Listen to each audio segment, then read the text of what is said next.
Assalamualaikum warahmatullahi wabarakatuh. Hamdan wa syukran lillah, salatan wa salaman ala rasulillah wa ala alihi wa sahbihi wa mawalah. Allahumma salli ala Sayyidina wa maulana Muhammadin wa ala alihi wa sahbihi ajma'in. Amma ba'du, qala Allah ta'ala fi kitabihil aziz: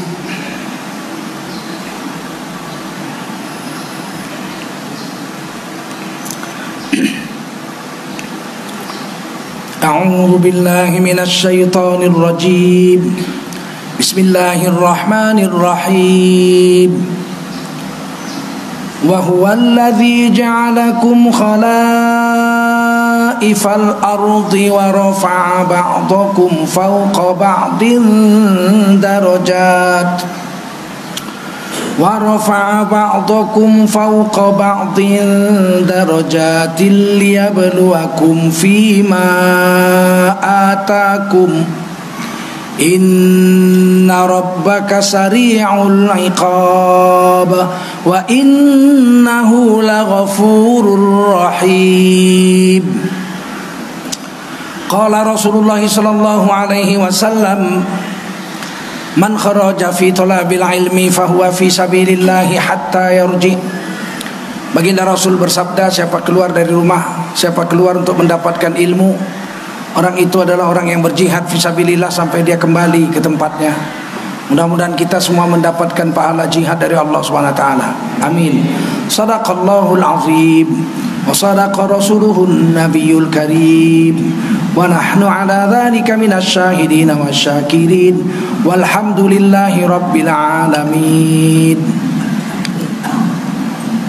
Bapak Ibu sekalian, jemaah pengajian duha Masjid Al-Fatah ya, Minas. Ini masuk Kabupaten Siak. Iya, Pak. Minas, Kabupaten Siak yang dimuliakan Allah Subhanahu wa taala. Wajiblah kita bersyukur pada Allah Subhanahu wa taala. Salawat dan salam kita sampaikan untuk baginda Rasulullah sallallahu alaihi wasallam. Allah menjadikan kita manusia bukan sekedar makhluk biasa. Kita ini makhluk paling mulia dari seluruh makhluk yang Allah ciptakan. Manusia lebih mulia dari malaikat kalau dia bertakwa kepada Allah.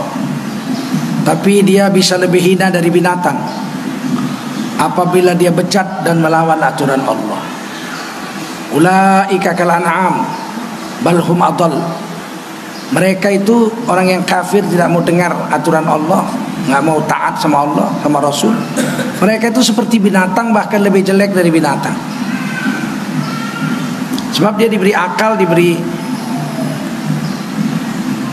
nabi, diberi kitab suci, tapi dia berperilaku seenaknya dia, sesuka hati saya.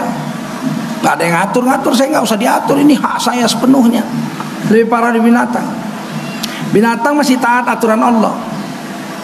Burung misalnya, habis subuh habis asar, bukrota wa asila, habis subuh habis asar, mereka ibadah, berzikir pada Allah SWT, bertasbih pada Allah SWT. Setiap hari gak pernah meleset itu. Sementara manusia dari nggak ada dijadikan ada, dari mati dihidupkan, dikirim nabi, dikirim kitab suci, dikirim pendakwah-pendakwah. Dia mengkafiri Allah padahal akalnya ada. Malah ada yang mengatakan Tuhan nggak ada. Coba, menurut akal yang waras saja nggak mungkin Tuhan nggak ada. Terus siapa yang ngatur alam semesta yang menciptakan ini kalau tidak ada Tuhan? Tapi dia bilang nggak ada Tuhan. Saya nggak percaya sama Tuhan. Saya komunis. Saya ateis. Bagaimana orang seperti ini? Nggak lebih parah dari binatang.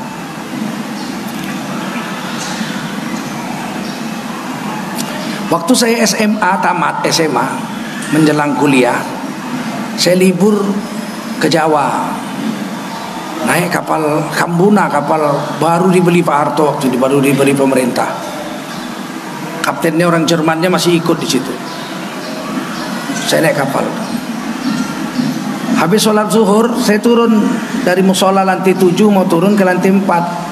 Sebab saya di kelas 4. Di tengah tangga itu saya hampir tabrakan sama orang bule. Saya bilang, you don't have to walk on this path. This is Indonesia. You just have to walk on the right, on the left. Saya jalan di kiri, dia jalan di kanan, jadi tabrakan. Over there, sebelah sana. Terus saya bilang, oh yeah, thank you. Terus dia tanya sama saya, where are you from?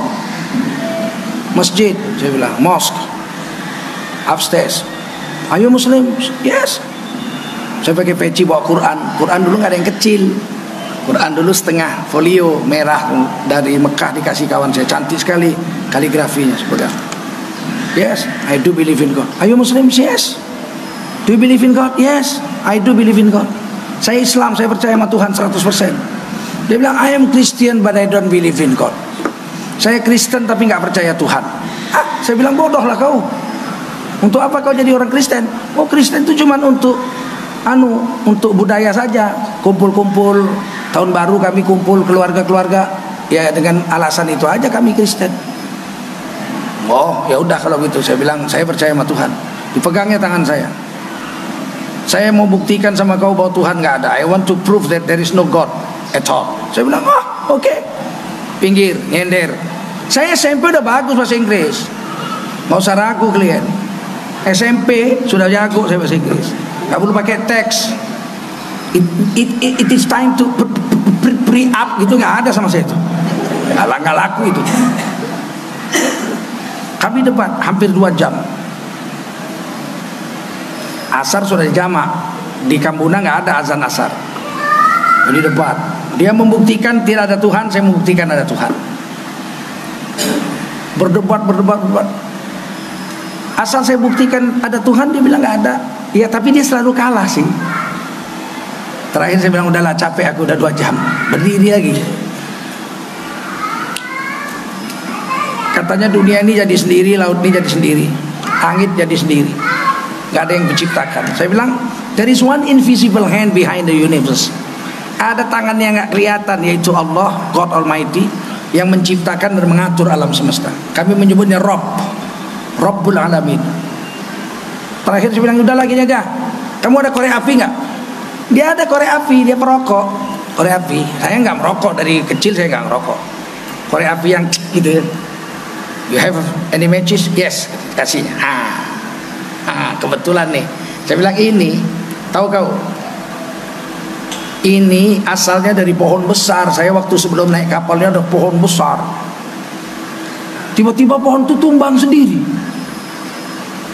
Terus dia nyincang badannya sendiri kecil-kecil. Ini jadi ini batangnya ini dari pohon kayu yang besar itu. Jadi sendiri nyincang, udah jadi kecil-kecil begini. Terus ada gelinding mesiu, suatu peti gitu, gelinding sendiri. Terus lengket-lengket sendiri nih, kecil-kecil jadilah ini.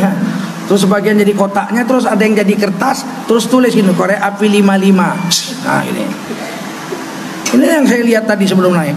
Kau bohong kau. Ini dibuat sama pabrik, ini pabriknya ini disebutnya factory. Mana ini jadi sendiri, bertengkar lah kami. Mau bohong kau. Nah, barang segini kecil aja jadi sendiri, kau nggak percaya? Masa laut segini besar jadi sendiri kau percaya? Kemana akalmu? Saya bilang, udah, saya mau pulang. Dia bilang, sambung lagi besok 1 jam lagi. Boleh. Besok waktu jam 9 di restoran kelas 1, saya nggak bisa masuk. Saya bilang, oh saya yang jamin masuk. Kita debat lagi 1 jam. Akhirnya dia bilang apa? I want to convert Islam. Saya mau masuk Islam. Kena dia ini orang. Yes, I do believe that there is one God that manage all this universe. Selesailah kami Islam. Waktu saya mau Islamkan, di belakang saya ada bangku meja gitu. Berdiri ibu-ibu. Kenapa sih mic-nya nih kekuatan nih? Kecilin. Dengung mic-nya. Terlalu kuat volumenya.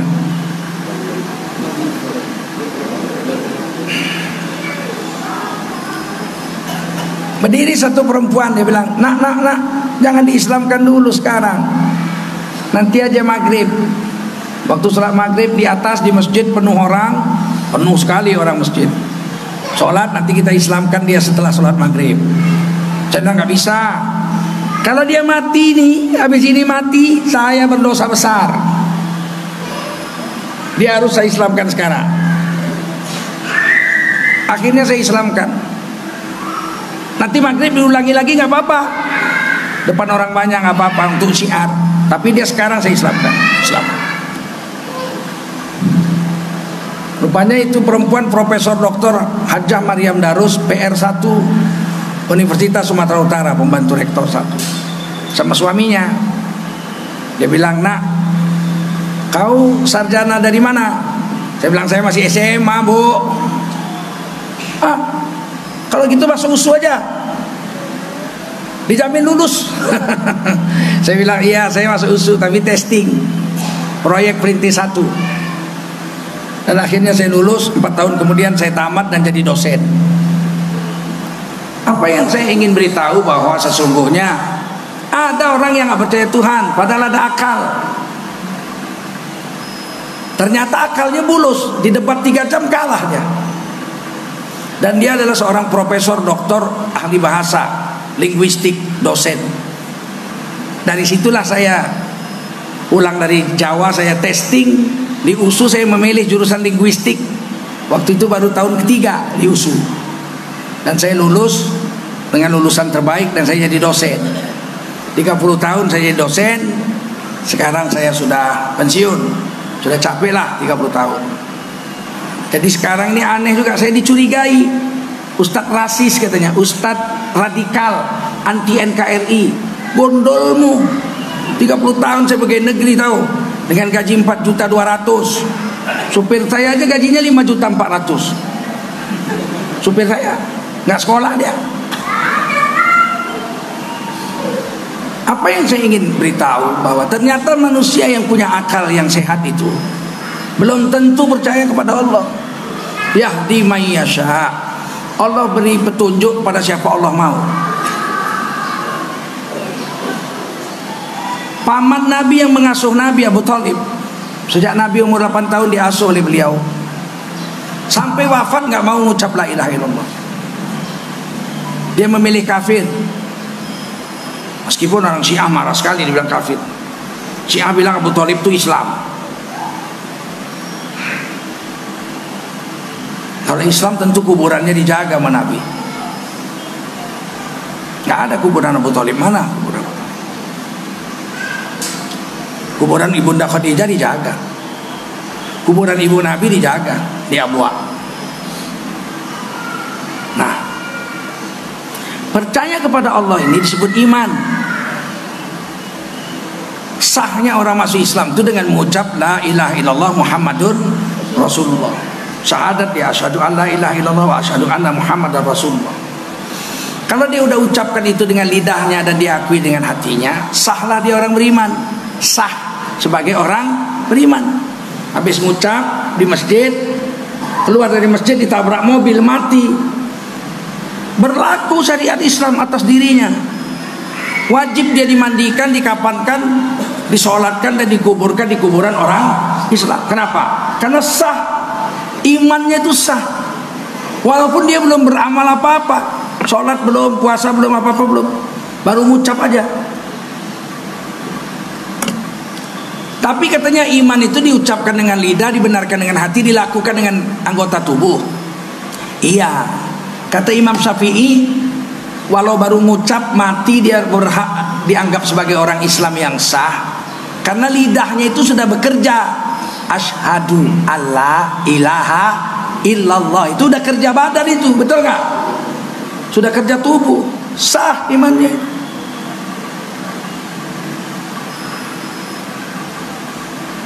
Orang yang beriman sekarang di dunia ini 1,8 miliar. Dari 7,8 miliar penduduk dunia, 1,8 miliar itu orang Islam. Mengucap asyhadu an la ilaha illallah wa asyhadu anna Muhammadar Rasulullah. Kita sekarang penduduk dunia, agama terbanyak itu agama Islam. Hindu cuma 1,1 miliar. Katolik malah 700 juta cuma. Protestan 1,2. Islam itu 1,8 miliar. Banyak sekali. Tapi Islam di dunia ini seperti buih di laut, nggak punya kekuatan apa-apa, berpecah belah satu dengan lainnya, nggak mau bersatu, iri hatinya besar sesama orang Islam, saling benci membenci sesama orang Islam. Padahal dibilang Allah, wa'tasimu bihablillahi jami'a, kamu wajib berpegang teguh kepada agama Allah, wala tafarraqu, jangan pecah-pecah. Tapi pecah belah itulah kebiasaan orang Islam. Kalau orang Islam bersatu 1,8 miliar, ya Allah. Yahudi itu seluruh dunia itu cuma 6 juta. Tapi mereka bersatu, dikuasainya dunia ini. Dari ujung rambut sampai ujung kaki kita jarang nggak ketemu produksinya Yahudi. Di Amerika orang Yahudi cuma 250 ribu, dikuasainya se-Amerika. Orang Islam di Amerika lebih banyak, 6 juta, nggak berkuasa apa-apa. Di Indonesia orang Islam itu 232 juta. Dari 230 juta orang Islam, dari 262 juta, nggak nampak Islam. Anggota DPR RI itu saya dengar 40% bukan orang Islam. Di Sumatera Utara itu orang Islam 70%, 30% lagi bukan Islam. Anggota DPRD Sumatera Utara itu 50 orang Islam, 48 bukan orang Islam. Padahal 70 banding 30. 500 orang Islam, 50 orang Islam, 48 bukan orang Islam. Selisih 2. Padahal persentase 70-30. Dan ketua DPRD Sumatera Utara itu bukan orang Islam, orang Nasrani. Namanya H. Zulkarnain, mirip nama saya. Tapi hanya itu bukan haji, bukan. Betapa lemahnya orang Islam. Kota Medan 70% orang Islam, 30% bukan orang Islam. Anggota DPR-nya 26 orang Islam, 24 bukan orang Islam. Selisih 2.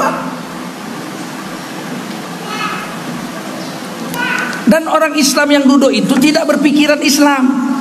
Pikirannya itu gak Islam. Pemikirannya itu pemikiran komunis dalam hal demokrasi. Demokrasi komunis, adil, konsep adil. Adil itu 2 kali disebut di Pancasila. Keadilan sosial bagi seluruh rakyat Indonesia pasal 5, kemanusiaan yang adil dan beradab pasal 2, sila kedua. 2 kali disebut kata adil. Adil itu harus cara Islam. Sebab kata-kata adil itu bahasa Arab. Sebelum orang Islam datang ke Nusantara ini, orang Nusantara ini nggak kenal keadilan. Yang berlaku di sini pat-pat gulipat, siapa cepat dia dapat, siapa kuat dia menang. Orang Nusantara nggak kenal adil sebelum orang Islam masuk kemari. Buktinya apa? Ini secara ilmu saya, ilmu linguistik. Tidak ada bahasa Indonesia yang 700, dari Aceh sampai Papua itu ada 700 bahasa Nusantara di Indonesia ini. 700 bahasa. Bahasa Aceh, bahasa Minang, bahasa Batak, bahasa Karo. Dari 700 bahasa yang ada di Indonesia, tidak ada satupun yang mempunyai padanan kata dengan kata adil.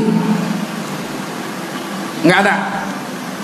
Orang Minang tanya, ada bahasa Minangnya adil? Bahasa Minang adil itu ya adil. Orang Batak, ada bahasa Batakna adil. Bahasa Batakna adil on adil. Orang Jawa, cor Jawa ini adil itu apa? Cor Jawa ini adil ya adil. Ternyata bahasa seluruh Indonesia ini 700 bahasa tidak punya kata adil. Berarti yang membawa kata adil itu adalah orang Islam. Berarti yang paling tahu tentang konsep apa itu adil, Islam. Kita setiap Jumat dibacakan ayatnya, innallaha ya'muru bil adli wal ihsan. Allah memerintahkan kamu berbuat adil dan ihsan. Nah, Komunis mencoba menerjemahkan kata adil. Mereka bilang adil itu adalah sama rata sama rasa. Nah, ini gila ini. Kalau tentara jenderalnya gajinya 4 juta, kopralnya gajinya 4 juta, ampunlah. Kopralnya supir, gaji 4 juta, jenderalnya memegang satu provinsi. Oh, kalau Kodam 1 malah 2 provinsi itu, Sumatera Utara, Riau. Itu penduduknya Sumatera Utara aja 19 juta, Riau 5 juta, 24 juta. Jenderalnya mayor jenderal, bintang 2, gajinya 4 juta. Belok ke restoran makan siang, makan semeja, bayar sendiri-sendiri. Kata supirnya, bayari dong jenderal. Gila kau, gaji kau sama aku sama-sama 4 juta, tahu kau? Sama tapi tidak adil. Komunis menganggap adil itu mesti sama rata dan sama rasa. Dalam Islam sama rata dan sama rasa itu kezaliman yang nyata. Adil tidak mesti sama. Kalau saya punya istri misalnya 2, istri saya 1, woi, istri saya 1. Saya nggak mau memadu istri pertama sampai mati, insya Allah. Sampai jenggot putih udah berhasil, entahlah besok gagal nggak tahu lah. Kalau sampai hari ini masih berhasil. Sebab Rasulullah tidak memadu istri pertama. Ibunda Khadijah dinikahi umur 40, bersama dengan Nabi 25 tahun, Nabi umur 50, Ibunda Khadijah umur 65. Wafat sebagai satu-satunya istri di pangkuan Rasulullah SAW. Saya tanya sekarang, kalau Nabi nafsunya besar, tahankah Nabi dengan satu istri sampai umur 65? Pertanyaannya, Bu, adakah wanita umur 65 masih seksi? Nah, nggak ada, berarti Nabi bertahan, hebat sekali Nabi itu. Ini penting saya sampaikan, banyak laki-laki sekarang asal udah sukses sedikit langsung kawin lagi. Kenapa? Sunnah, gondolmu sunnah. Nabi gak pernah buat kok sunnah. Katanya Nabi buat baru sunnah, Nabi gak pernah buat. Apa gak boleh nikah 4? Boleh, kalau bolehnya boleh, tapi jangan bilang sunat. Ada lagi yang mengatakan, saya ini sudah wajib kawin lagi. Yo. Kawin 1 aja cuman mubah kok, kawin 2 jadi wajib. Jangan main-main dengan agama. Bolehkah kawin 4? Boleh. Tapi jangan bilang sunat, jangan bilang wajib. Bolehkah makan sambal? Bolehkah makan sambal? Boleh, jangan dipromosikan, makanlah sambal. Kalau mencret gak usah makan sambal. Kerja jadi satpam, gaji 2 juta, bini 3, gilanya itu. Afulah begitu.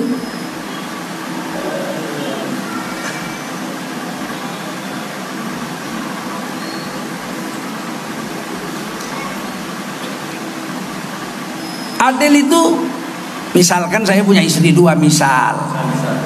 Istri pertama anak 5, istri kedua gadis, dikawini belum punya anak.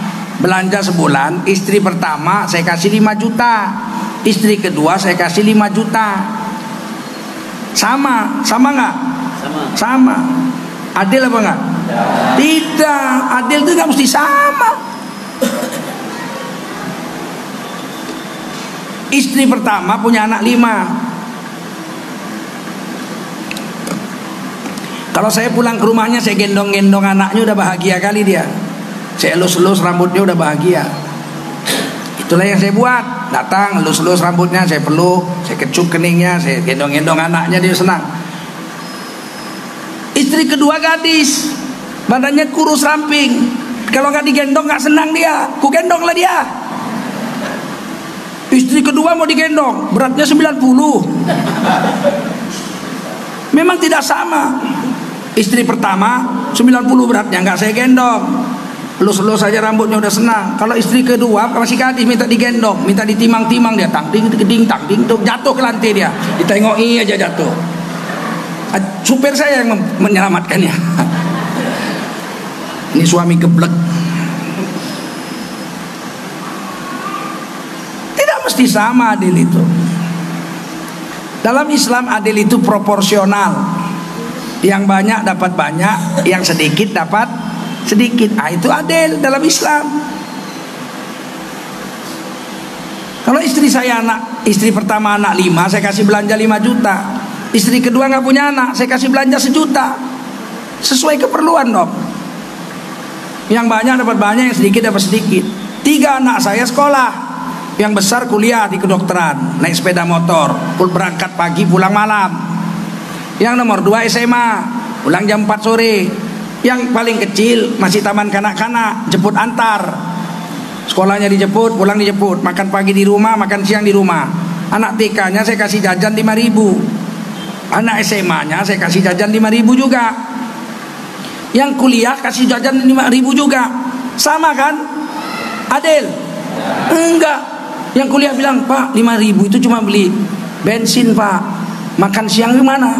Kau dekat-dekat kipas angin aja, buka mulutmu. Kan kenyang kau. Ini zalim. Betul? Hari ini konsep PKI ini, komunis ini mau dijalankan. Adil itu sama rata sama rasa, sehingga orang Cina nggak sampai 1%, dia mau dapat banyaknya sama dengan orang Islam yang 88%. Ini tidak adil, ini zalim. Sama aja zalim. Apalagi orang Cina lebih banyak dapat dari orang Islam. Ini namanya penjajah. Betul? Ini harus cerdas orang Islam itu. Sebab adil itu dibacakan tiap Jumat. Innallaha ya'muru bil adli wal ihsan. Sedangkan konsep adilnya keliru bagaimana?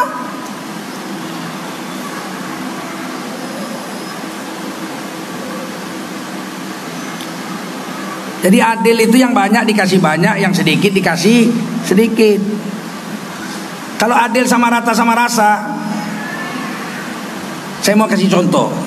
Saya mau buat kopi, airnya segelas, kopinya segelas, gulanya segelas, aduklah minum. Kalau nggak terbeliak mata tuh,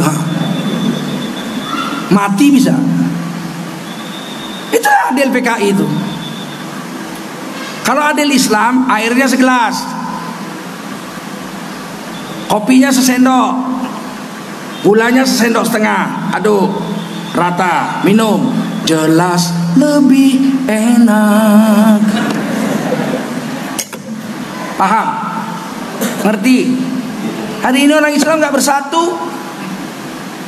DPR RI itu 40% saya dengar bukan orang Islam. Padahal kita 88% orang Islam. Di Medan 26 orang Islam, 24 bukan orang Islam. Udahlah, tidak proporsional, padahal kita 70%. Yang 26 itu tidak pula memikirkan adil itu cara Islam. Adilnya cara komunis. Diusulkanlah guru-guru mengaji yang ada di masjid-masjid dikasih honor oleh uang negara, uang APBD 500.000 per bulan. 26 orang Islam setuju. Guru-guru ngaji di masjid dikasih 500.000 per bulan honor dari uang pemerintah kota Medan. Yang 24 lagi Kristen bilang, ya jangan orang Islam aja lah. Kami juga pendeta-pendeta kami ngajar juga Injil di gereja, kasih juga honornya 500.000. Oh oke lah, tanda tangan. Kita harus adil, harus sama. Adil harus sama. Padahal di gereja mengajar Injil itu 4 kali sebulan, hari Minggu saja. Betul? Sementara ngaji di masjid setiap malam, paling nggak malam libur, malam Ahad 26 kali sebulan. Betul? Honornya 500.000. Sementara yang ngajar di gereja anak-anak Kristen 4 kali sebulan, honornya 500.000. Sama apa nggak? Sama. Adil apa nggak? Tapi yang Islam 26 itu teken, karena di otaknya itu adil komunis, sama rata sama rasa. Kalau Islam dapat 500.000, kami juga harus dapat 500.000. Kita harus sama, tapi tidak adil. Betul itu yang saya bilang, salah yang saya bilang ini. Menebar kebenciankah saya? Saya ini ustadz paling rasis, paling radikal se-Indonesia, nomor 4 sekarang saya. Nomor 1 ada angkat saya, Ustadz Abdul Somad nomor 1. Bayangkanlah ketidakpahaman kita tentang agama kita.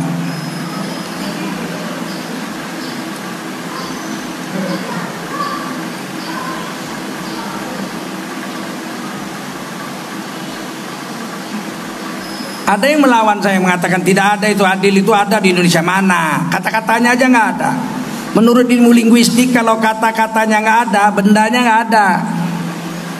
Kalau kata-katanya ada, walaupun bendanya kita nggak pernah jumpa, bendanya pasti ada. Hantu, ada apa nggak? Ada nggak? Ada. Udah pernah jumpa? Ada apa nggak? Ada. Jin, ada nggak jin? Udah pernah jumpa? Ular naga, udah pernah jumpa naga? Ada nggak naga? Ada, karena ada bahasanya. Bahasa Indonesianya naga, kata orang Melayu nage, kata orang Batak ulok nagodangi, kata orang Jawa ulonogo, kata orang Inggris dragon, kata orang Cina liong. Kalau ada bahasanya berarti ada bendanya, betul nggak? Walaupun kita nggak pernah jumpa. Kentut, ada nggak kentut? Udah pernah jumpa? Apa warnanya kentut? Pasti ada, karena bahasa Indonesianya kentut, bahasa Minangnya kantui, bahasa Jawanya entut, ya kan? Ada nggak? Ada. Adil dalam bahasa Indonesia nggak ada. Dalam bahasa Arab ada adil, orang Islam yang bawa. Berarti kan nggak ada adil sebelum Islam sampai sini. Setuju? Setuju nggak? Nggak ada kata-katanya gimana? Tapi sekarang ada orang yang menganggap bisa memahamkan adil lebih hebat dari orang Islam. Mustahil, tak mungkin itu. Tidak mungkin. Ini keyakinan pada Allah dan keyakinan pada agama kita. Keluar daripada konsep keadilan Islam disebut zalim. Lawan daripada adil adalah zalim.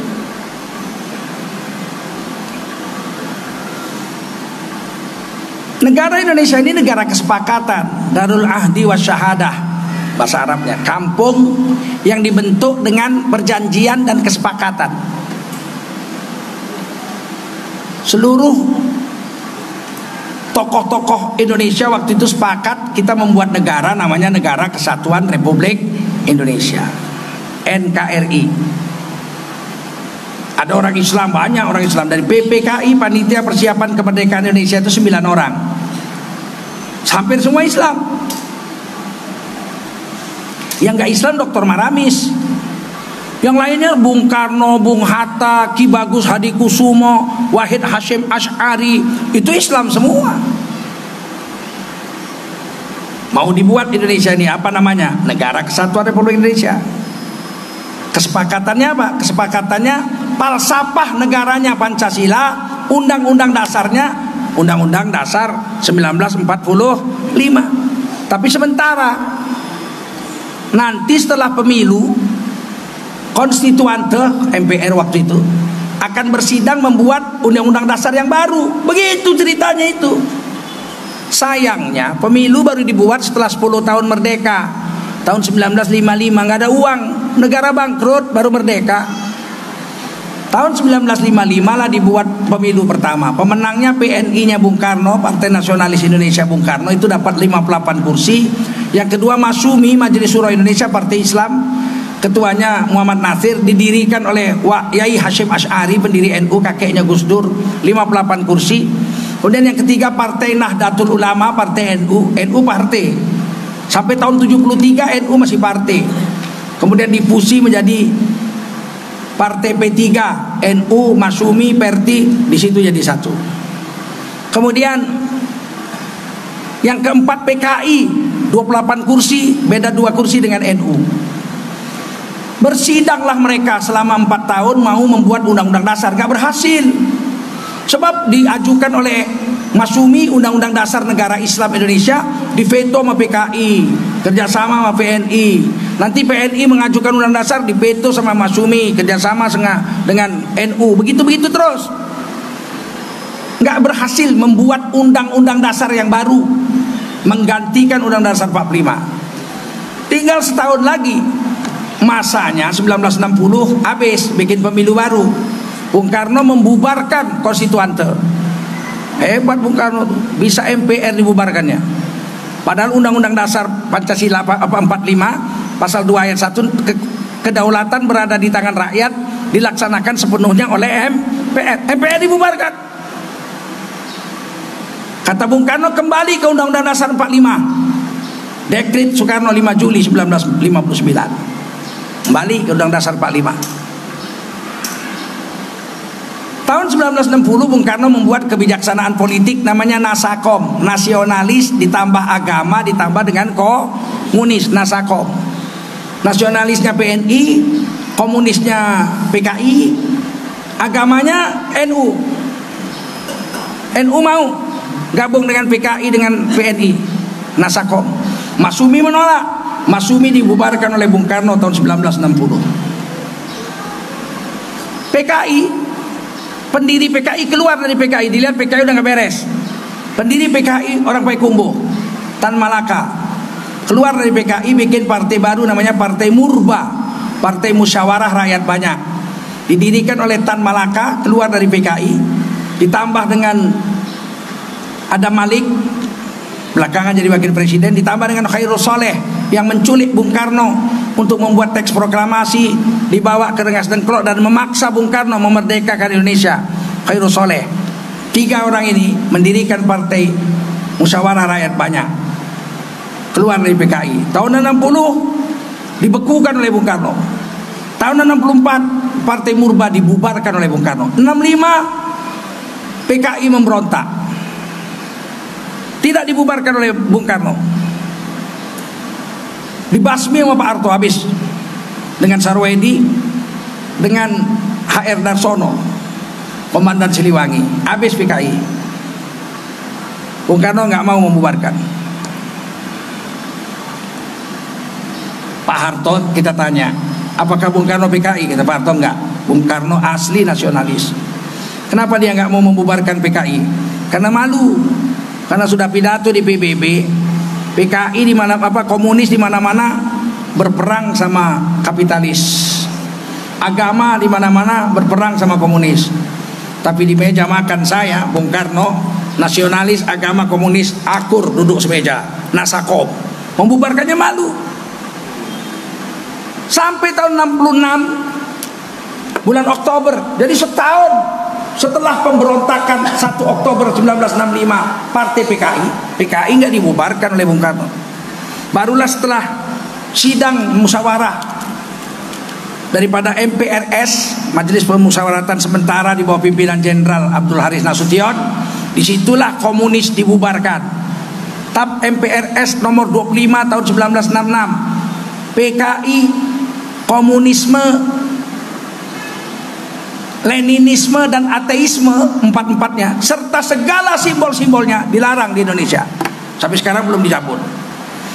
Ini penting karena sekarang sudah banyak orang Islam dan orang-orang tidak Islam menulis di medsos, kami bukan PKI, PKI sudah musnah, tapi kami komunis. Kami komunis dan bukan ateis. Komunis dilarang di Indonesia dengan TAP MPRS nomor 25. Bacalah. PKI, komunisme, Leninisme dan ateisme dilarang di Indonesia. Tapi berani sekarang mereka ngaku saya komunis dan tidak diapa-apakan. Malah ada satu anggota DPR RI dari PDI dengan bangga menulis, aku bangga jadi anak PKI. Dibiarkan. Saya katakan ini melanggar TAP MPRS nomor 25. Mereka bilang tidak. Anak PKI belum tentu PKI, betul. Tapi bangga jadi anak PKI bagaimana? Kalau bapak saya PKI, kalau bapak saya pejuang, Muslim yang soleh bapak saya. Seandainya bapak saya PKI, mati PKI, saya setiap sholat nangis. Ya Allah, bapakku PKI, ya Allah, diracun sama PKI jahanam, ya Allah. Bapakku nggak pernah sholat, nggak percaya dengan agama. Tentu saya nangis siang malam. Bukan bangga saya, betul. Tidak bangga jadi anak PKI, berarti kan pahamnya PKI. Enggak mesti begitu. Baik, kita balik. Bagaimana kalau anak teroris bikin buku, aku bangga jadi anak teroris? Kira-kira boleh nggak bukunya beredar? Orangnya ditangkap nggak? Berarti hukumnya di Indonesia ini hukum sontoloyo sekarang. Kalau PKI dilarang, teroris dilarang, dua-duanya dilarang dong, betul? Dan dia yang mengarang buku Aku Bangga Jadi Anak PKI di LaTV. Ada rekamannya, dia bilang PKI boleh dibunuh, dibubarkan, tapi idealismenya tidak, ideologinya enggak. Ada 15-20 juta anak PKI yang sekarang siap bangkit merebut kekuasaan di Indonesia. Melalui partai apa? P3, PKS, PAN, PBB, Golkar. Jangan main-main dengan politik, ini perlu dipikirin juga, jangan pikir nggak perlu. Sebab di Indonesia ini negara kesepakatan Darul Ahdi Wasyahadah, betul? Kita udah sepakat negara kita bentuknya begini. Yang membuat undang-undang DPR ditandatangani oleh Presiden. Setuju? Bagaimana kita mau membuat undang-undang yang membela agama kita kalau yang duduk di sana orang yang benci sama agama? Belum udah ada partai politik bilang kalau kami menang kami akan menghapus Perda Syariah. PKI itu. Apa salahnya Perda Syariah? Di Riau dibikin Perda Maghrib mengaji, betul? Di mana ruginya orang Kristen kalau orang Islam Maghrib mengaji?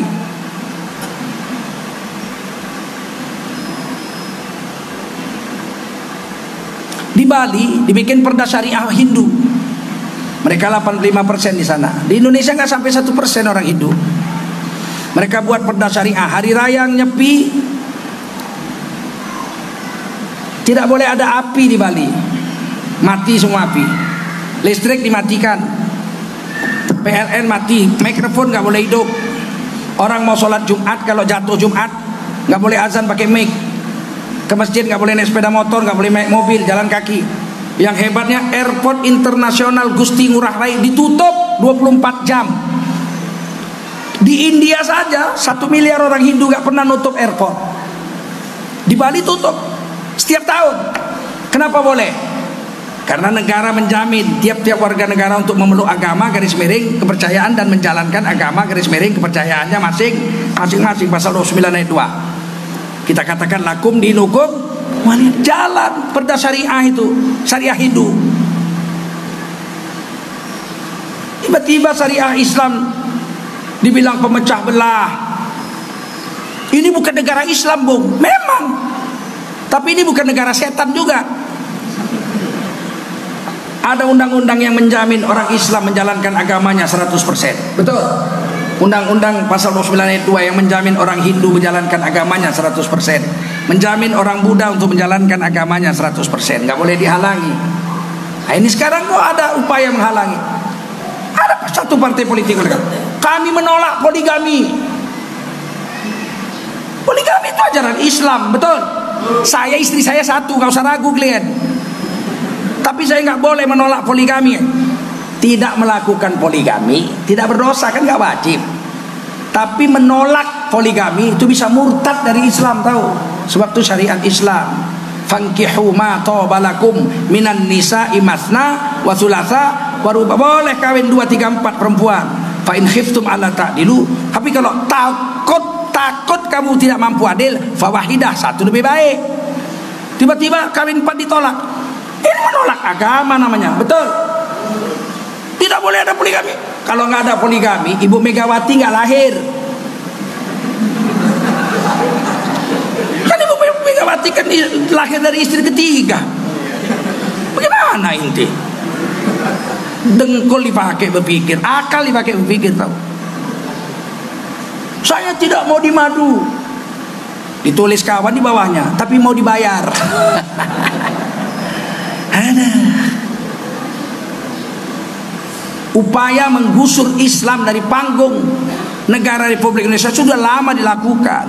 Sejak mulai pembubaran Masyumi, dipenjarakannya Buya Hamka, Muhammad Nasir, Safruddin Prawira Negara, Kiai Haji Isa Ansori, di Medan ada Ghazali Hasan, dipenjarakan pada tahun 60-an itu menjelang pecah PKI. Itu sudah ada upaya meminggirkan Islam dari panggung politik Republik Indonesia.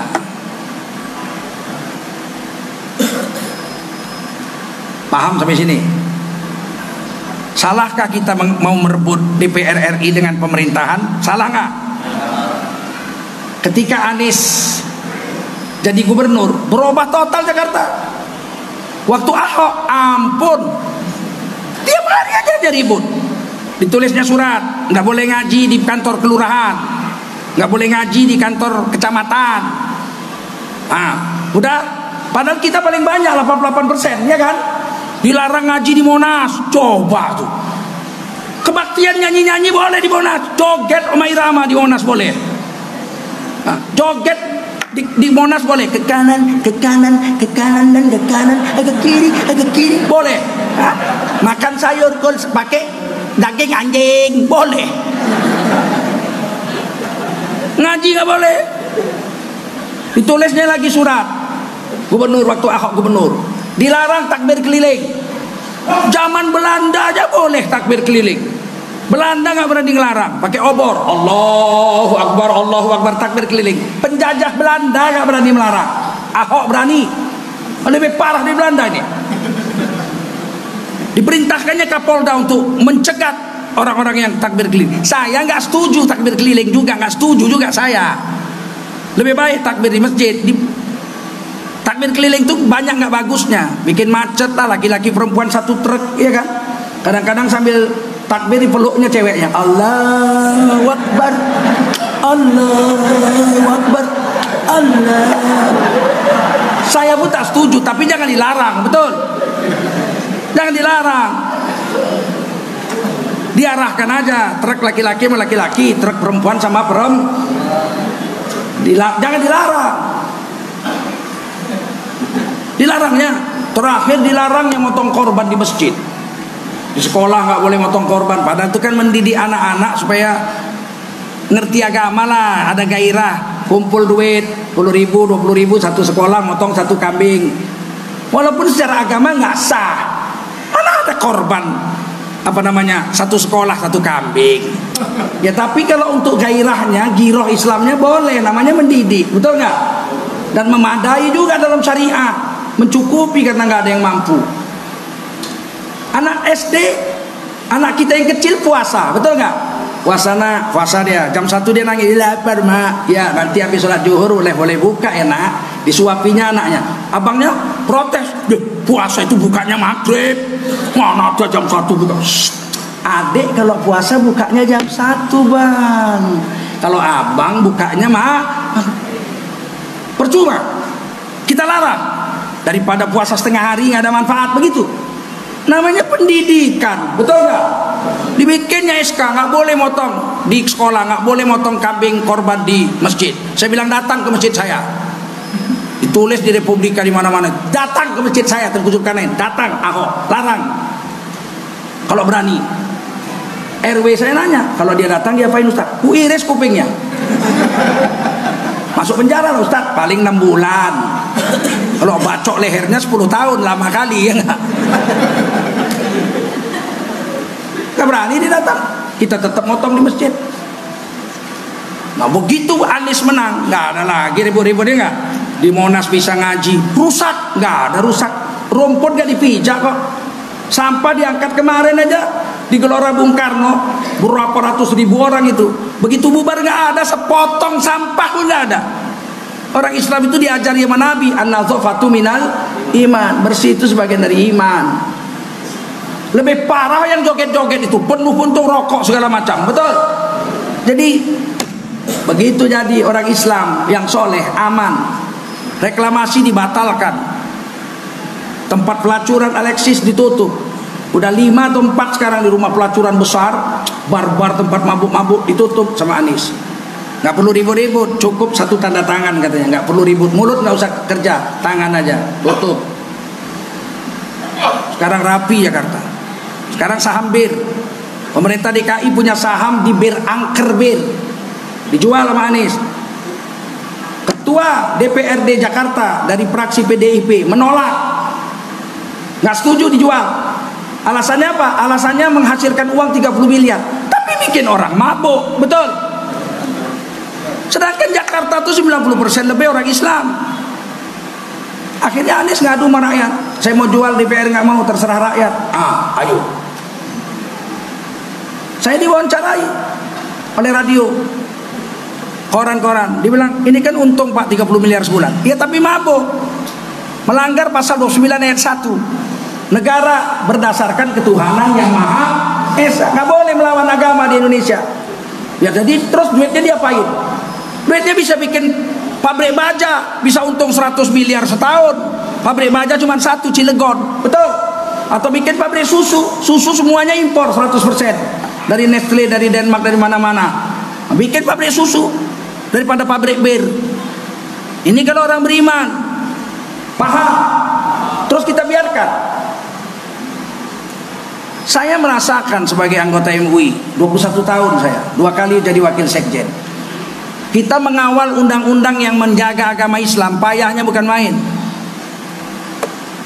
Dulu di Medan sampai ke Riau sini, sampai ke Pantura, pantai utara Jawa, itu kalau malam ada keyboard, organ tunggal. Itu joget-joget.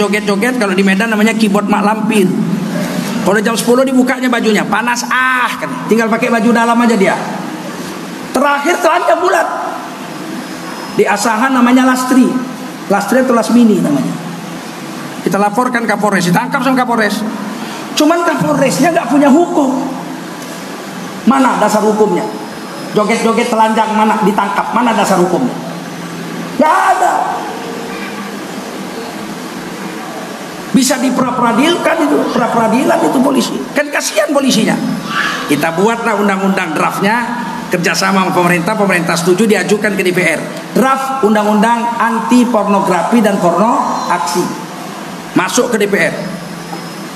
11 tahun baru tembus. 3 kali ganti DPR baru tembus. Itu pun ada satu partai politik yang keluar walk out menolak undang-undang pornografi. Menangnya footing. Udah jadi undang-undang pornografi. Sampai sekarang tidak bisa berjalan karena PP-nya tidak pernah dibuat oleh pemerintah. Maka perlu penguasa yang Islami yang akalnya bersih. Sampai sekarang undang-undang itu mubazir karena PP-nya nggak ada. Kita mau buat undang-undang pendidikan, didoronglah oleh DPR kita dorong semua. Jadi undang-undang pendidikan nasional pasal 12A ditolak oleh satu partai politik lagi, keluar walk out, nggak mau, keberatan. Saya lihat pasal 12A yang ditolak itu saya baca berulang-ulang. Nggak ada jelek-jeleknya, bukan membela Islam saja, tapi kenapa dia anti sekali ya, sehingga menolak dan walk out, keluar dari sidang. Kita menang footing. Bunyinya begini: tiap-tiap anak didik berhak untuk mendapatkan pendidikan agama sesuai dengan agama yang dianutnya dan diajarkan oleh guru yang seagama dengannya. Ditolak. Di mana salah undang-undang itu? Anak Kristen Katolik yang sekolah di Banda Aceh berhak mendapatkan pelajaran agama Katolik dan diajarkan oleh guru yang beragama Katolik. Di mana ruginya undang-undang itu? Anak Hindu yang tinggal di Padang berhak mendapatkan pelajaran agama Hindu dan diajarkan oleh guru yang beragama Hindu. Di mana ruginya? Anak Islam yang sekolah di NTT Kupang berhak mendapatkan pelajaran agama Islam dan diajarkan oleh guru yang beragama Islam. Di mana ruginya? Kenapa ada satu partai menolak? Keluar. Menang dengan footing, jadi undang-undang. Sampai sekarang belum bisa jalan karena pemerintah tidak membuat PP-nya. Peraturan pemerintahnya tidak kunjung dibuat sampai sekarang. Sebab apa? Sebab Kristen keberatan. Saya itu sepupu saya, anak-anak raja lah, anak-anak sultan, cucu-cucu sultan di Medan itu, tengku-tengku. Itu rata-rata dulu sekolahnya di SMA Katolik. Karena SMA terbaik di kota Medan waktu itu SMA Katolik. Sekarang sudah banyak, ada Al-Azhar, ada Sophiatul Amalia. Waktu itu nggak ada. Saya memilih SMA 4, SMA Negeri 4 Medan, itu SMA terbaik juga, negeri. Tapi kan kursinya terbatas, cuma 572 orang yang lulus dari 3.500 yang testing. Sepupu-sepupu saya itu di sekolah Katolik, karena duitnya banyak, mereka orang kaya, bisa bayar. Saya bayar uang kuliah, uang sekolah 500 perak, gratis lagi, dapat beasiswa, gratis. Nah, setelah kuliah, kami kuliah satu kampus, sering ngobrol-ngobrol kan. Kamu dulu SMA mana? Saya SMA 4. Kamu SMA mana? Katolik. Apa yang terjadi sekarang? Oh, setiap pagi kalau masuk kelas, itu satu orang anak murid tampil ke depan memimpin doa berjemaah dengan cara Katolik. Nah, kamu orang Islam sama, harus cara Katolik. Wahai Bapak kami yang ada di sorga, berkatilah pelajaran kami pada hari ini, amin. Kau Islam, ya begitu peraturannya begitu. Terus kau dapat pelajaran agama Islam? Enggak, selama 3 tahun enggak pernah. Patutlah undang-undang itu ditolak orang itu. Menang sudah jadi undang-undang, kan harusnya sepakat, negara harus mengamalkan, betul. PP-nya nggak dibuat. Jadi walaupun DPR-nya sudah kerja bagus, udah undang-undang, kalau pemerintahnya nggak buat PP-nya nggak jalan juga. Kita minta makanan halal.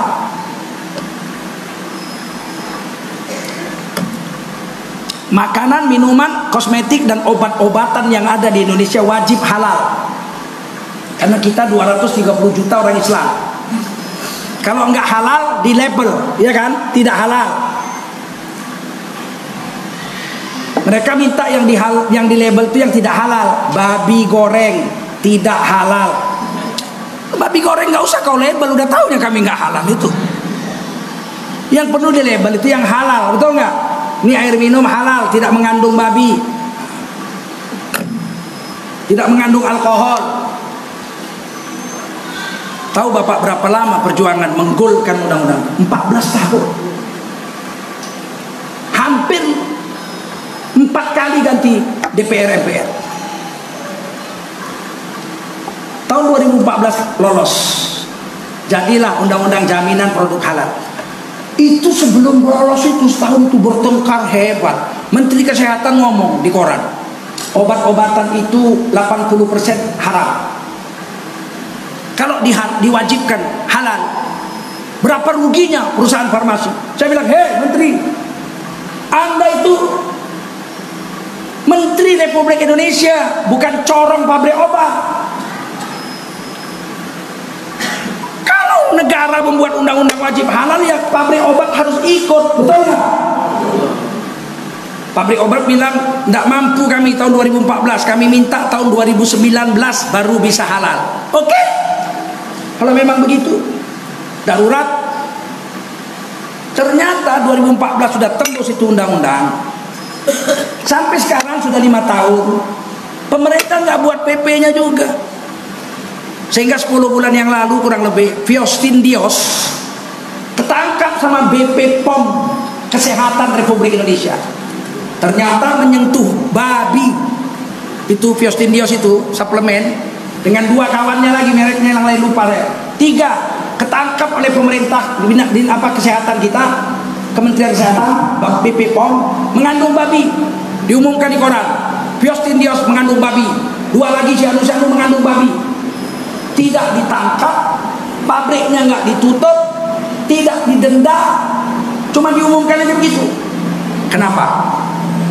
Kenapa nggak ditangkap? Kenapa polisi nggak nangkap? PP-nya nggak ada, gimana polisi mau nangkap? Kita salahkan polisi nggak bisa nangkap, nggak ada PP-nya. Bagaimana? Nah sekarang kalau saya jengkel kan wajar. Makanan ini kan paling penting ini, betul nggak? Sandang, pangan, sandang nomor 2, pangan, sandang, papan, kan begitu. 5 tahun nggak selesai bikin PP. La ilaha illallah. Slogannya kerja, kerja, kerja. 5 tahun 1 PP aja nggak bisa kau buat. Kerja, kerja. Apa kau kerja? Pantas nggak kami marah? Pantas nggak kita marah? Maka kalau saya bilang ganti, wajar nggak? Hah? Tes. Hidup nggak mic ini? 1 apa 2 nih? 1 apa 2?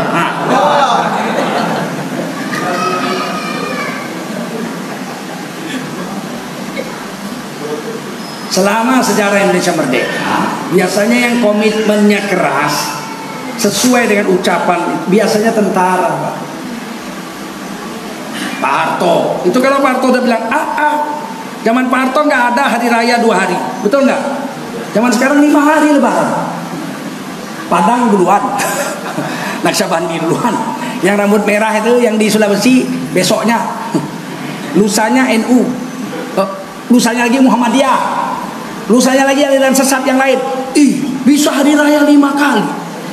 Diumumkan pula 5-5-nya betul.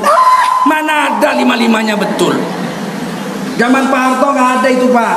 Walaupun dia nggak pernah marah-marah, nggak pernah berteriak, saya lawan, nggak ada Pak Harto gitu. Pak Harto tuh senyum aja, ya nggak? Nggak ada yang berani. Pemerintah mengumumkan Lebaran hari Ahad tanggal 17 Januari. Pak Harto ngomong, pemerintah sudah menetapkan melalui Majelis Ulama dan Menteri Agama 17 April, 17 Januari kita Lebaran. Kalau ada yang mau duluan, monggo silakan. Saya tak lihatnya siapa. Nggak ada yang berani.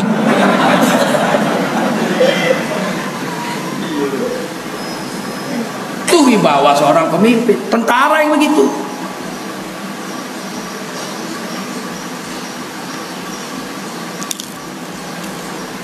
Nah, ini pentingnya menjaga. Nah, kenapa saya ucapkan gini? Sebab Indonesia ini memang bukan negara Islam, negara kesepakatan, betul. Tapi undang-undangnya boleh nggak dibuat yang sesuai dengan agama?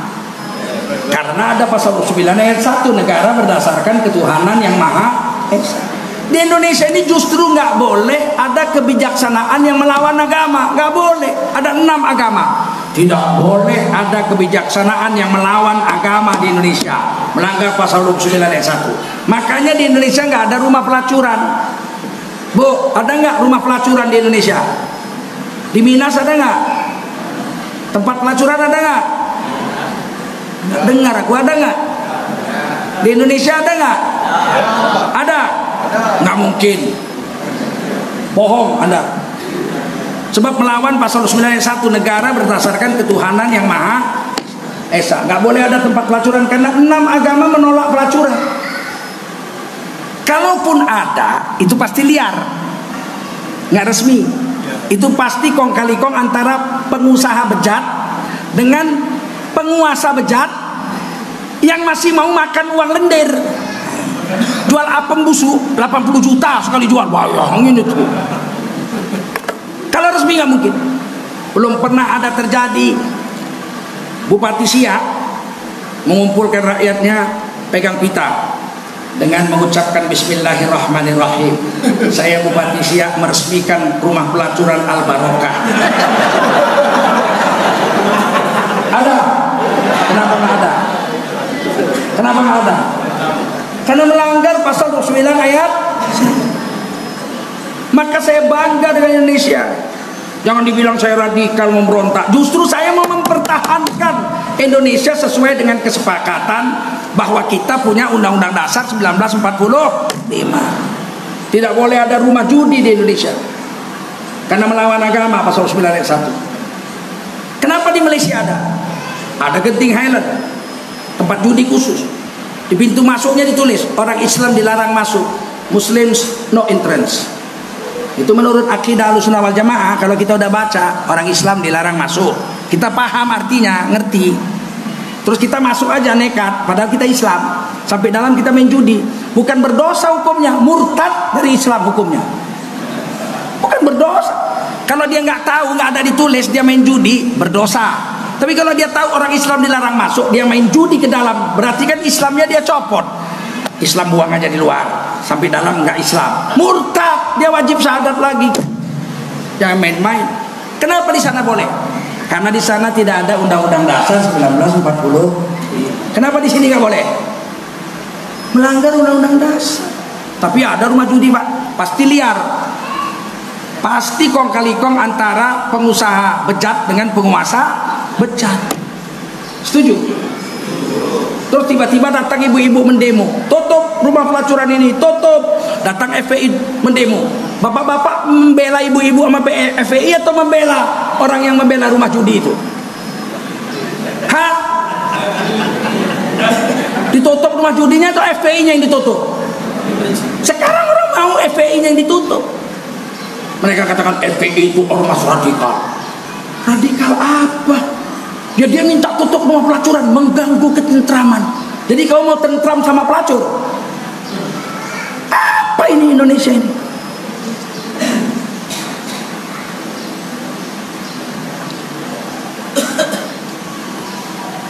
Oleh karena itu kami Majelis Ulama Indonesia dan kawan-kawan sepakat itu mengembalikan Indonesia ini kepada Undang-Undang Dasar 1945. Tapi konsekuen dong, jangan main-main, jangan main sulu kata orang Medan. Lain di bibir, lain di hati, jangan. Pasal 33, bumi, air dan semua kekayaan alamnya dikuasai oleh negara, betul? Dan dipergunakan seluas-luasnya untuk kepentingan rakyatnya. Itu kan pasal 33. Siapa penguasa bumi, air dan segala isinya? Negara. Kenyataannya ini air yang punya Lemenegale. Bukan negara yang punya Lemenegale. Bacanya aja susah, bukan mainnya. Aqua, Ades segala macam. Kan harus dikuasai negara. Ayo. Nah, sekarang kita minta, Muhammadiyah yang minta. 5 tahun yang lalu atau 4 tahun yang lalu Muhammadiyah maju ke Mahkamah Konstitusi, meminta dibatalkannya undang-undang penguasaan air. Harus dikuasai negara. Muhammadiyah menang, MK mengkabulkan. Tapi sampai sekarang pemerintah tidak mengeksekusinya. Kulon Progo, kabupaten kecil yang kemarin Projo Kowing lempari rumah orang FPI. Kulon Progo itu kabupaten miskin di Jawa Tengah, di Yogyakarta. Bupatinya berpikir gimana ngasih makan rakyat, APBD jeblok. Dia bikin 2 kebijaksanaan. Pertama, dia hidupkan batik-batik rakyat Kulon Progo. Seluruh rakyat Kulon Progo wajib polisinya, ABRI-nya, TNI-nya, pegawai negerinya, sekolah anak sekolah, pengusaha, semua kalau beli baju batik Kulon Progo, naik ekonomi rakyat. Dia bikin airnya kalau nggak salah mereknya apa gitu, ada mereknya Pancasila atau apa gitulah, pokoknya air itu milik mereka lah. Maka semua orang sekulon Progo kalau beli air hanya beli air yang diproduksi oleh Pemda Kulon Progo. APBD-nya tertolong dari air dan batik itu sampai 60-70%.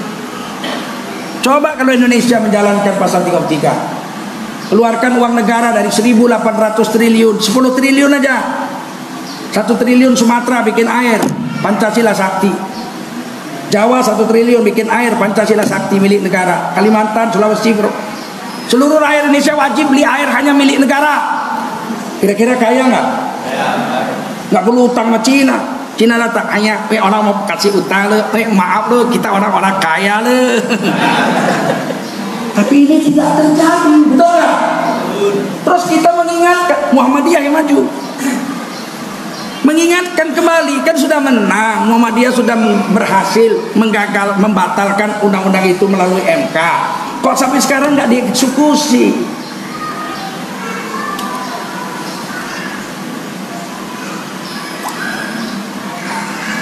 Belum lagi pasal 34.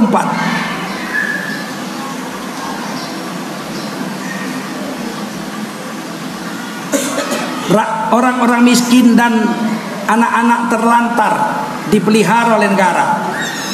Memang hebat. Saya kalau baca Undang-Undang Dasar 45 Pak, nangis saya kadang-kadang. Ya Allah, hebat-hebatnya lah pendiri negara ini, yang tak terpikir sama kita 73 tahun ini. Mereka udah pikirkan 73 tahun yang lalu. Orang-orang miskin dan anak terlantar dipelihara oleh negara. Itu kan Undang-Undang Dasar kan? Pasal 34. Mana?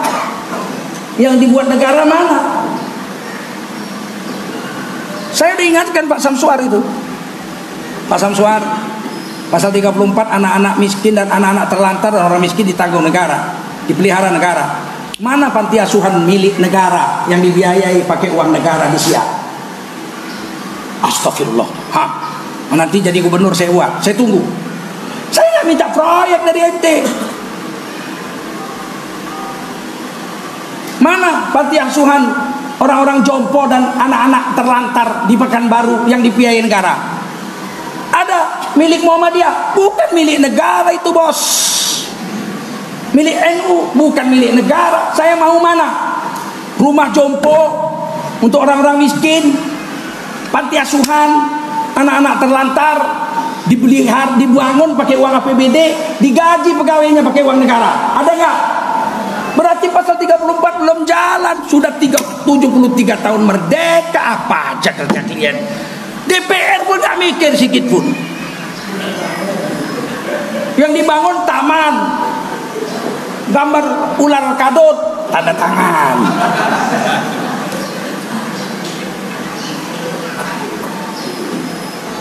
Saya Pak menolak dilarang bicara politik di masjid. 72 tahun Indonesia merdeka, saya sudah setua ini, nggak pernah saya cerita politik. Biasanya saya cerita amal soleh, orang saya jemaah tabligh kok. Tapi 1-2 tahun ini nggak bisa kalau diam aja.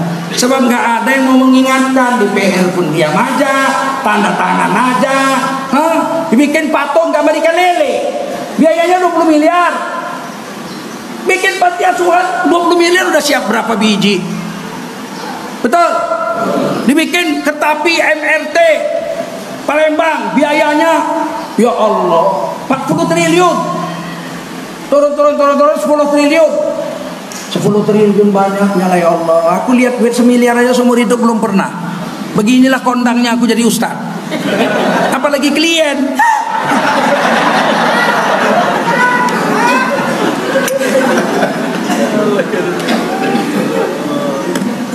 Kalau 10 triliun bikin kertapi di tanah, bisa ngangkat batu bara, saya setuju. Karena jalan jadi bagus, jalan nggak lewat lagi kayu-kayu ini nggak lewat, batu bara lewat kertapi, ya nggak? Jalan hanya angkutan-angkutan yang ringan-ringan. Jalan tahan 2 tahun 3 tahun nggak rusak. Tapi itu MRT, kertapi ringan, cuma bisa ngangkat 2-3 gerbong aja untuk orang. Bangunnya sampai 10 triliun lebih. Begitu jadi rugi 9 miliar sebulan. Rugi 9 miliar sebulan. Pemerintah pusat nggak mau bayar. Kalian kan sudah kami bangunkan. Kalian tanggunglah ruginya itu. Gila. Uang rakyat bangun MRT untuk rugi 9 miliar sebulan. Kenapa DPR waktu itu teket? Aku kalau ganti presiden cocok dipenjarakan semua itu. Betul kan? Yang lebih gila lagi dibikin light rail kertapi ringan Jakarta Bandung, biayanya 86 triliun. Ngambil uang haji lagi. Seandainya lah jadi 86 triliun jadilah kertapi ringan. Mungkin 1 tahun untungnya 1 triliun, mungkin. Nggak mungkin kan? Kalau saya rasa rugi malahan. Taruhlah untung 1 triliun setahun. Itu berarti 86 triliun baru balik modal. 86 triliun itu baru balik modal 86 tahun. Kalau 1 tahun untungnya 1 triliun, baru balik modal 86 tahun. Kalau rugi, nggak jadi naik haji orang. Sekarang saya tanya, udahlah biayanya 86 triliun, balik modalnya kalau 1 triliun untung setahun 86 tahun. Tiba-tiba saya terkejut, kita semua terkejut. Pak JK ngomong, padahal beliau wakil presiden, itu rel kertapi yang melayang antara Jakarta Bandung biayanya terlalu mahal. Ternyata biayanya tahu Bapak berapa? 500 miliar 1 kilometer. 1 kilometer 500 miliar. Ini yang bilang Pak JK. Berarti kan 1 meter 500 juta. Kalau 500 juta semeter, 1 sentimeter 5 juta Pak. Rel kertapi 1 sentimeter 5 juta. 1 mili 500 ribu. Makjang 1 mili. Emas saja 500 ribu lebih semili. Rel kertapi itu 500 ribu semili Pak. Yang bilang Pak JK, wakil presiden kita. Ini kira-kira kalau ganti presiden ditangkap nggak semua ini? Aku kepingin kali nengok orang tuh menyusul Romi.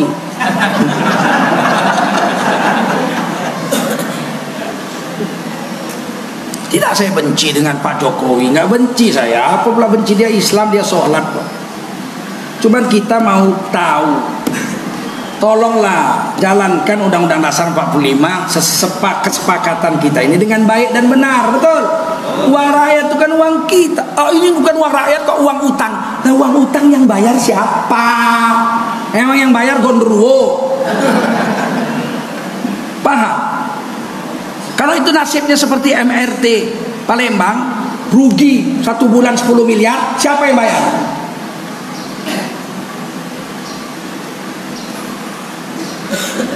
Sekarang saya tanya, apakah ceramah ini ceramah nyinyir? Apakah ceramah ini menebar kebencian? Justru saya mau kita konsekuen berdiri atas Undang-Undang Dasar 1945. Mudah-mudahan ada manfaat. Bapak-bapak yang mulia, masjid ini adalah rumah Allah, Baitullah. Disinilah Allah turunkan rahmat, dan disinilah Allah turunkan rezeki. Sehingga masuk masjid doanya, Allahumma ftah li abwaab rahmatik. Ya Allah, bukakan olehmu pintu rahmatmu. Pintunya aja banyak, rahmatnya lebih banyak tentunya. Keluar masjid, Allahumma inni as'aluka min fadlik. Ya Allah, sesungguhnya aku minta rezeki darimu. Masuk masjid dapat rahmat, keluar masjid dapat karunia, rezeki, fadlun minallah. Kalau kita 5 waktu ke masjid, percayalah Pak, nggak mungkin kita miskin. Nggak mungkin kita miskin. Karena rezeki diberi di masjid, rahmat diberi di masjid. Setahun 5 kali setiap hari, itu berarti 1800 kali lebih kita ke masjid. Setahun, bagaimana nggak mungkin kita? Pastilah Allah robah nasib kita.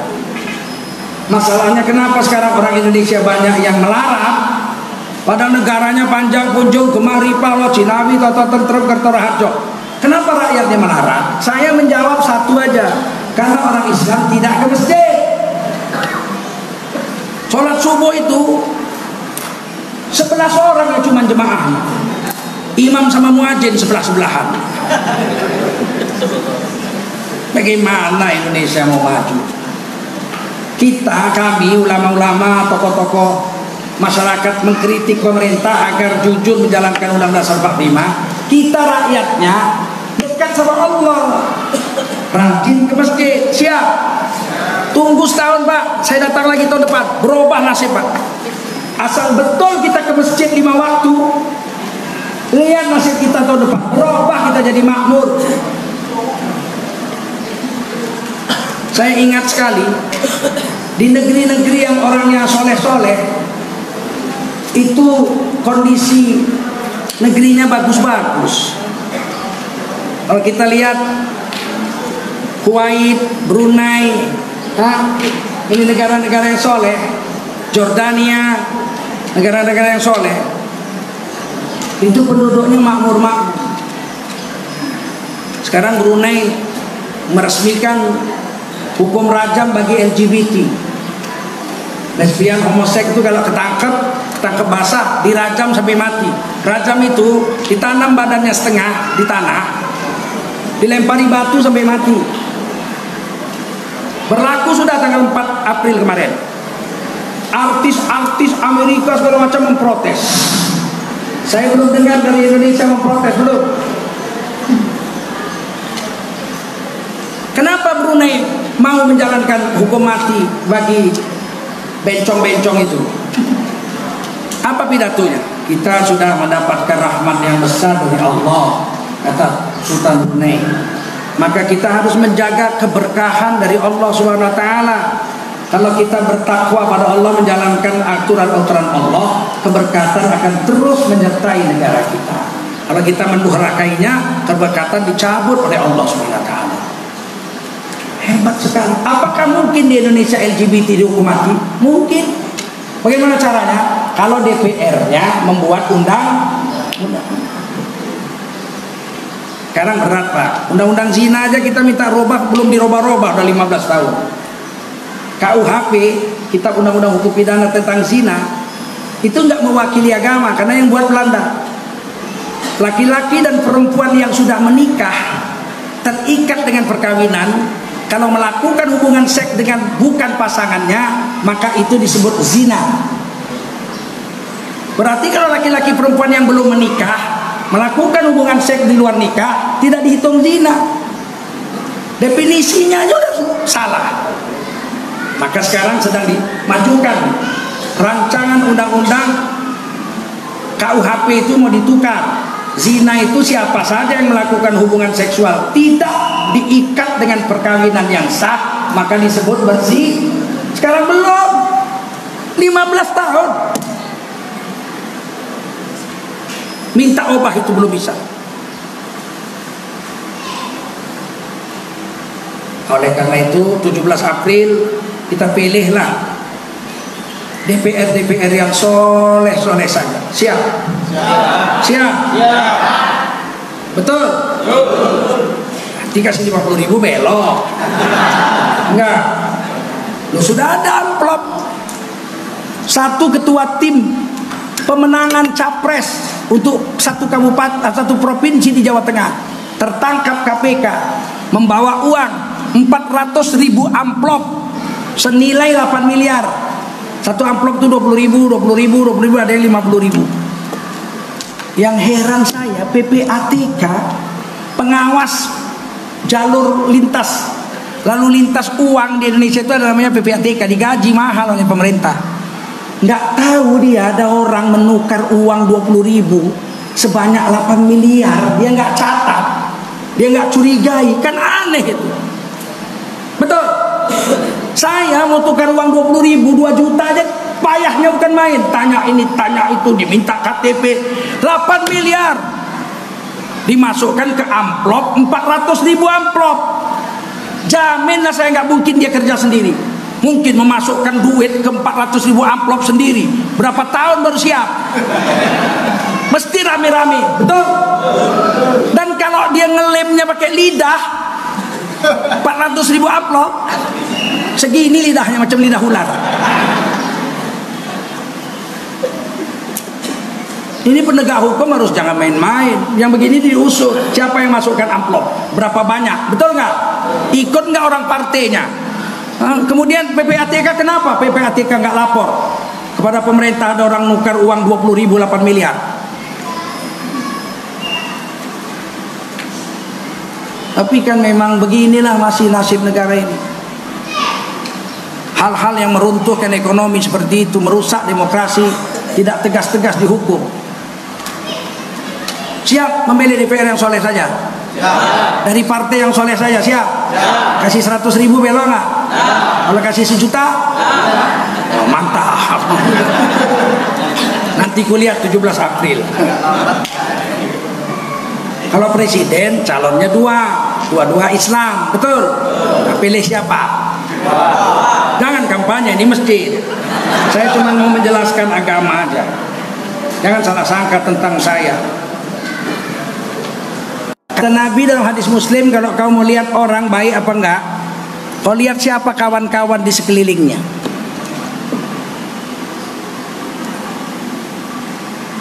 Kalau saya Tengku Zulkarnain, kalian mau lihat baik apa enggak, lihat siapa kawan-kawan saya. Kalau kawan-kawan saya rata-rata tukang mabuk, meskipun saya pakai jubah serban, saya orang baik enggak? Kata Nabi enggak. Karena ruh manusia ini seperti tentara. Itu hebatnya itu. Hadisnya ditulis oleh Imam Ghazali dalam Ihya Ulumuddin. Ruh manusia itu seperti tentara. Dia akan cari kawan-kawannya yang sejenis. Kalau kita punya kawan tukang merokok, kita tinggalkanlah di stasiun bus. Kita bilang, kau tinggal di sini setengah jam ya, aku mau pergi, kau jangan kemana-mana, nanti payah kita berpisah. Ya, dia duduklah di situ, taruh di warung kopi. Tinggalkan setengah jam, kita intip pakai teropong. Ada kawan ngobrol sama dia sebentar pergi. Tiba-tiba ada kawan duduk situ ngobrol sampai setengah jam asik ketawa-ketawa. Datangilah, pasti kawan yang ngobrol itu perokok juga. Setuju? Kalau enggak mau, enggak tahan aku, bau. Pasti sama-sama perokok maka betah. Betul? Saya baru tahu hadis ini sarohnya ketika saya melihat ABRI pada hari Angkatan Perang 5 Oktober. Itu kan dari subuh, habis subuh udah datang dari seluruh Jakarta itu, kavaleri, infanteri, polisi, ya kan, waktu itu kan semua datang semua. TNI, infanteri, kavaleri, armet, marinir, Kopassus, Kopasgat, datang semua itu ke Cilangkap, berpisah-pisah. Oh, masih ngobrol sana, ngobrol sini. Ada yang polisi, ada yang TNI, marinir, segala macam. Tiba-tiba pengumuman, para peserta upacara diharapkan segera mengambil tempat. Setengah jam lagi upacara akan dimulai. Bapak Presiden Republik Indonesia akan datang. Jadi sekotak-sekotak infanteri, rapi infanteri semua. Kalau tadinya masih campur-campur, kavaleri semua, ya kan? Kopassus, Kopasgat, semua, marinir semua, Angkatan Udara semua gitu. Rapi. Banser nggak ada, pasti nggak ada banser. Nggak ada banser. Karena nggak sejenis, paham? Ruh itu cari kawan yang sejenis. Orang baik baru betah kalau berkawan sama orang baik. Betul? Orang baik pilih orang baik. Kata Romi. Dia masuk penjara, berarti orang jahat milih orang jahat. Baik. Kawan saya 10 orang duduk di tepi Sungai Siak. Malam bulan purnama. Habis Isya saya datang pakai jubah, pakai serban, pakai tasbih. Saya tanya, lagi ngapain kalian? Lagi nyimeng, Bang. Nyimeng apa itu nyimeng? Hisap ganja. Oh, ya udah kalian hisap, aku enggak, aku zikir. Subhanallah, subhanallah, subhanallah. Setengah jam kemudian datang polisi, digerebek. Saya diangkat enggak? Ditangkap enggak saya?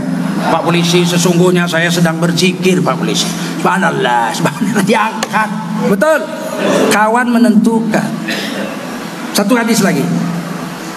Jika kau berkawan dengan penjual minyak wangi, kau tidak dapat minyaknya, paling tidak kau mencium wanginya. Itu pentingnya kawan. Kalau kau berkawan sama pandai besi, sudahlah kau cium bau busuk, silap-silap bajumu terbakar kena apinya. Jadi kalau calon presiden ini 2, lihat kawannya. Siapa kawan yang sana? Keliling-kelilingnya itu siapa? Suka sama agama apa enggak? Soleh-soleh apa enggak? Partainya partai-partai yang mendukung agama apa enggak? Yang sana siapa yang kawan-kawan kelilingnya? Orang-orang soleh apa orang-orang yang benci sama agama? Partai-partainya suka sama agama apa enggak? Pilih kawannya, paham? Kalau saya, kawan-kawan saya semua tukang joget, rapat di Pekanbaru, rapat, datang semua. Rapat dari jam 7 malam sampai jam 10 selesai rapat. Udah selesai rapat, jam 10 apa yang terjadi? Pulang ke kamar masing-masing, tidur atau joget? Joget, main organ tunggal, ke kanan, ke kanan, ke kanan dan ke kanan, ke kiri, ke kiri, ke kiri dan ke kiri. Itu laki-laki perempuan. Oh, sakitnya tuh di sini, sakitnya tuh di sini. Makan sayur kol pakai daging anjing, makan sayur kol pakai daging anjing. Semua berjoget. Saya ustadz nggak mungkin joget. Tapi paling enggak saya tepuk tangan. Ke kanan, ke kanan, ke kiri. Paham? Udah sampai sini aja kalau paham. Jam berapa sekarang? 10, Masya Allah, jam 10, ya Allah. Ibu-ibu mau masuk surga, Bu? Jawab yang kuat, mau, Bu? 4 langkah aja, Bu. Berapa langkah? 4 langkah, Bu. Langkah pertama, jaga sholat 5 waktu, bisa? Langkah kedua, puasa Ramadan dijaga, bisa? Udah semifinal, Bu. 2 langkah lagi, Bu, masuk surga, Masya Allah. Langkah ketiga, wahafadhat farjaha, tutup aurat yang sempurna, jangan selingkuh sekalipun sampai mati, bisa? Jangan selingkuh sama tukang ojek. Saya, istri saya nggak boleh naik ojek. Memang murah, Pak, tapi 75 kali ngerem. Silap-silap udah ngerem, belok dia. Stop. Bisa, Bu? Tutup aurat. Ini kan bagus nih, pakai kerudung, ada yang pakai cadar. pakai kerudung An-Nur 31, pakai cadar Al-Ahzab 59, kan bagus. Ini karena ngajinya ini. Takutnya besok beli ikan pakai baju si tidur. Ikan pakai baju tidur. Menggeletar tukang ikan tuh. Awak yang bayar mahar, tukang ikan yang menikmati. Siap tutup aurat, jangan selingkuh. Oke? Ibu jangan percaya mulut laki-laki, Bu. Ini pembohong semua ini. Penipu semua nih. Kalau udah laki-laki muji-muji ibu, adik, belum pernah lah bang lihat bentuk hidung secantik ini. Pih bilang. Pasti penipu. Kalau ustadz gimana? Ustadz pun sama saja.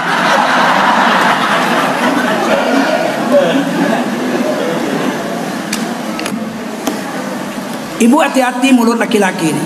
Percaya satu mulut aja, mulut suami ibu aja. Paham? Cuman sayangnya perempuan ini memang suka dipuji. Kakek-kakek aja muji dia, nggak tidur dia semalaman. Susahnya perempuan itu. Bisa menahan diri, oke? Perempuan ini kadang-kadang kalau apalagi yang memujinya artis ganteng, udah nggak bisa tidur dia. Bila kamu di sisiku,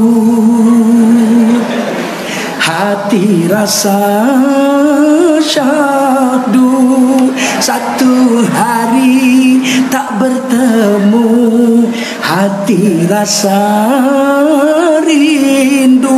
Nggak tidur dia, padahal kawan tuh 4 bininya.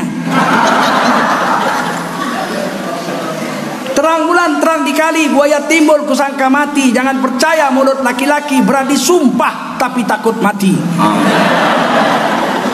Kalau sumpah dia, adik, walaupun harus menyeberangi lautan api, engkau akan kuraih. Memang gak ada lautan api. Ada lautan api, maka dia berani janji orang gak ada. Siap? Jaga aurat, tidak selingkuh, siap? Tinggal selangkah lagi, Bu. Ibu masuk surga. Ini yang terakhir. Kata Nabi, wa ato'at zaujaha, taat kepada suaminya, nggak pernah ngelawan sekalipun sampai mati. Bisa? Jangan kan yang jawab. Ibu, jawab, Bu. Taat suami nggak pernah ngelawan sekalipun sampai mati, bisa nggak? Enggak. Batal masuk surga. Kan Nabi bilang 4 langkah, Bu. Langkah terakhir taat sama suami, bisa nggak? Ini saya serius tanya, yang sebelah kanan sana. Coba tunjuk tangan yang selama kawin nggak pernah ngelawan suami, coba. Nggak ada. Yang tengah, tunjuk tangan yang selama kawin nggak pernah ngelawan suami. Nggak ada. Ampun. Ujung sana, tunjuk tangan yang nggak pernah ngelawan suami. Ada? Nggak ada. Berarti kalian ahli neraka jahanam semua.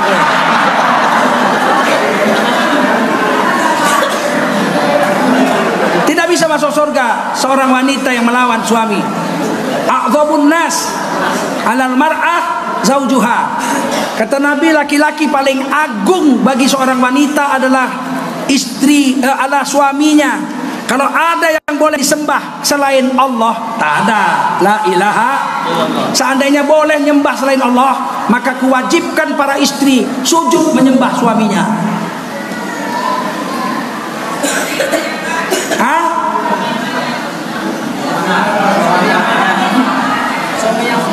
Suami yang seperti apa? Pemabuk.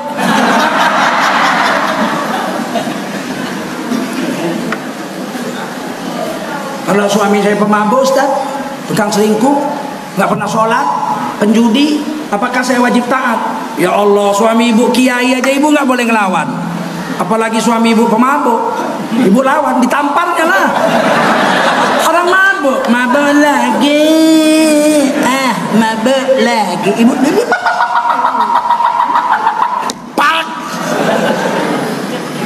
Paling ibu nangis. Kalau kau lihat merah di pipi, bekas gambar tanganmu, sering kau lakukan bila kau marah, menutupi salahmu. Pulangkan saja, jangan mau, umur udah 61. Kalau pulang mana laku lagi. Ibu kalau suaminya jahat, diobati hatinya itu. Yang bejat kan hatinya, betul? Naikkan imannya. Bagaimana memperbaiki hati? Kata Nabi, dengan diruqyah. Hadis sahih, kita bacakan zikir waktu masak. Subhanallah, walhamdulillah, wala ilaha illallah, wallahu akbar. Digoreng bumbu tuh. La ilaha illallah, la ilaha illallah. Ini zikir, ini nurnya masuk ke makanan. Dimakan suami, suami jadi baik. Dimakan anak, anak jadi baik. Masak sayur, udah masak sayurnya, matikan kompor, jangan diangkat sayurnya. Diobati dulu menurut hadis Bukhari. Ya Allah, suamiku bejat, tukang mabuk, nggak pernah sholat, kasar lagi, tukang mukul, peselingkuh lagi. Obatilah hatinya dengan keberkatan Al-Fatihah. A'udzubillahi minasyaitonir rajim. Ghairil maghdubi 'alaihim waladdallin. Amin. Ludahkan ke sayur itu Al-Fatihah. Itu namanya ruqyah. Apa namanya? Halal diajari Rasul. Sekarang saya tanya bapak-bapak, jawab yang kuat. Apakah bapak-bapak jijik dengan ludah istri? Enggak bu, mainkan aja.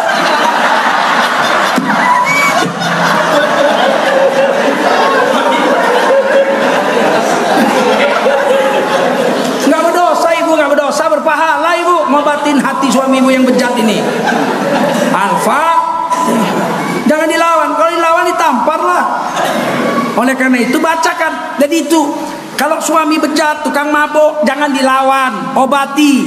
Bacakan saja surat Al-Fatihah dicampur ludah.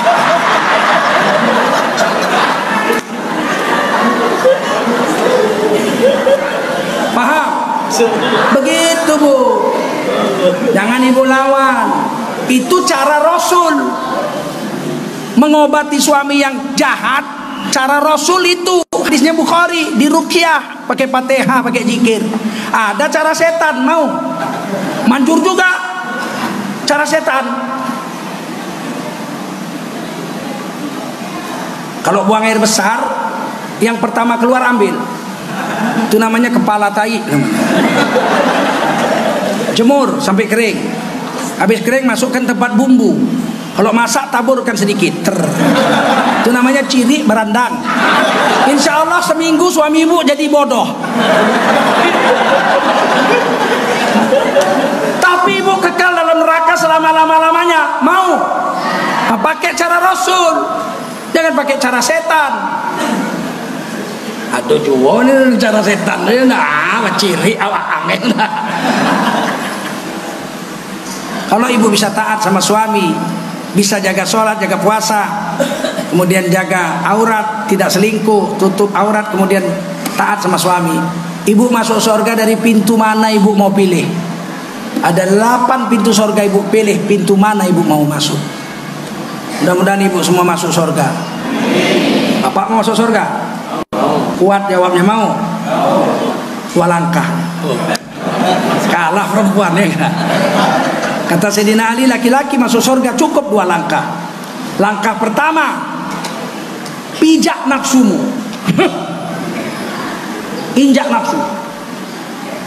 Langkah kedua masuk surga. Gampang kan? Gampang kan? Gampang gak? Ngomongnya gampang. Justru laki-laki banyak masuk neraka karena tidak tahan menahan nafsu.